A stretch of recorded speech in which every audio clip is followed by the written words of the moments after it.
Today at the shop, it's a little light because it's off-season work, but what I can do is explain to you some of the stuff we do in the off-season, and the team members come in and do it on their own time whenever they feel like it, whenever they can't sleep, whenever they come down. So one of the things that Joe Yandel's been doing is he's been updating our fuel system. So we have a fuel pump panel, and he's rebuilt the one we used, and we're mirror imaging a backup, so they're all going to be identical, and we'll have systems we can just plug right into the boat. The gearboxes have been kind of looked at. We're getting ready to go through the top packs on them, so they're ready to go. Two of our engines have been redone by a turbine engine warehouse. They're waiting for the dyno right now. They're done, ready to go. Our third engine is ready to go. It's all set for the race season underneath that tarp. And we have our hot end sitting here that's all ready to go. So mechanically, we're looking really, really good this year. I think we're going to have some depth in our equipment, and going to rock and roll. It'll be pretty good. We're also polishing up all our shafts, taking inventory of what we got. These are all our stub shafts, the motor to gearbox shafts. We have power output shafts, and all these things have to be gone through and polished up. All little pits and stuff taken out from corrosion. This one hasn't been done yet. You can see the little rust starting right here. You see that? These little rust pits are what's called, it's also a stress riser. It's a crack propagator. A crack will start from a rust pit, so we have to make sure we don't have any rust pits. So that's why we chuck them up on the lathe over here and polish them up, make sure that any of the rust pits are gone. We smooth them out, we oil them up, and get them ready for the season. It's real important we do this because if you follow the sport, you know that teams blow their boats up because of the lack of maintenance on shafts and props. And we've been really fortunate, some luck, but it's also, our gang racing has got a fantastic crew, and we have attention to detail on all these things that can blow up on us. More off-season work being done in our gang racing during this off-season is basically the service work that we should have been doing the last few seasons in the off-season, but going to Qatar and having a long layover has kind of preempted us from being able to do some of these things, and saltwater takes its toll on aluminum parts. In the back of this boat here, we've started to notice some fatigue and some cracking going on in our strut area. So we knew we had an issue going on, so we had to dive into it and dissect our issue.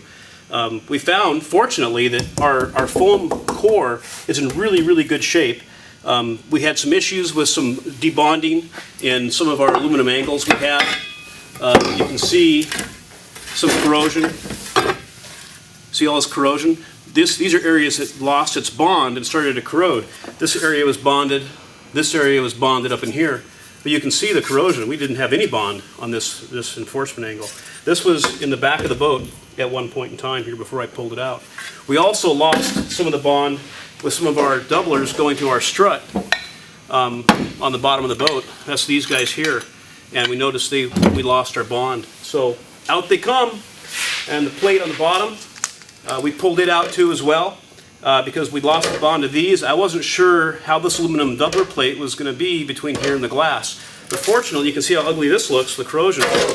You can see how good that looks. So all I lost was this much, the bond area with the high sol going to the bottom. So that's really good news. So we were able to take out the bad all the way down to the good. Now we can rebuild this from the good all the way back up again and eliminate our issue we had. What we're also doing is prepping the boat for a big grind job. We've got virtually 7 years of paint jobs on this thing, and we're going to grind it down. We're going to take off, I'm guessing conservatively, 200 pounds of paint and primer and Bondo, at least. And going to try to put this thing on a diet and get it back down to its minimum weight so we can go out and be competitive this year and really give it all we got. So right now they're all plasticed off, getting ready for a big grind job, and that's going to start here in the next couple of weeks. If learning about unlimited hydroplane racing and how these things are built, some of the mechanics that go behind it, the turbine engines, the gearboxes, the shafting, the hulls, how to work with some of these materials, if you have any skills at all and are interested in learning about unlimited hydroplane racing, our gang racing is still accepting a few applications for folks to work here at our shop. It's a volunteer gig on Tuesday nights and Saturdays here leading up to the season. So if you're interested, drop me a Facebook message or reply to this YouTube video or just get a hold of me somehow. I am easy to get a hold of. I'd appreciate it. We're looking for some really good guys. You'll notice that I'm not on my work duds. I'm in my work duds. The reason I'm dressed like this is because I was on a phone call for a couple hours. I'm one of the members of the competition committee for H1, and we had a really good meeting today. It was 2 hours long, and there's going to be some changes coming to H1. I'm not going to talk about them because they're not in stone yet, but I think it's constructive work. I believe the competition committee, which is made up of a number of people, owners, drivers, crew chiefs, is doing real well. And I think that group of people is going to come up with some good ideas, hopefully to be passed at this meeting coming up. Speaking of the meeting coming up, that's on March 14th. March 15th is a banquet. So H1 has a banquet at the Snoqualmie Casino. The folks up there have been so kind to let us use the banquet hall up there. And so it's open to the public. So you don't have to be a race crew or official or driver or team to go. If you're just a public person or interested and you want to come up there and meet the famous drivers like Kip and the owners and the officials, come on up. Get on the H1 website. It's www. I don't even know what it is. H1 Unlimited. H1Unlimited.com.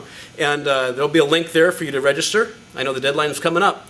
So get out your checkbook and pay $70 and have a great meal from Snoqualmie Casino and listen to some of the jokes and stories that beach racing is all about and learn about some of the rules that would have passed the day before. So if you're interested, come on up, have a great time, and special thanks to Snoqualmie Casino for putting that on.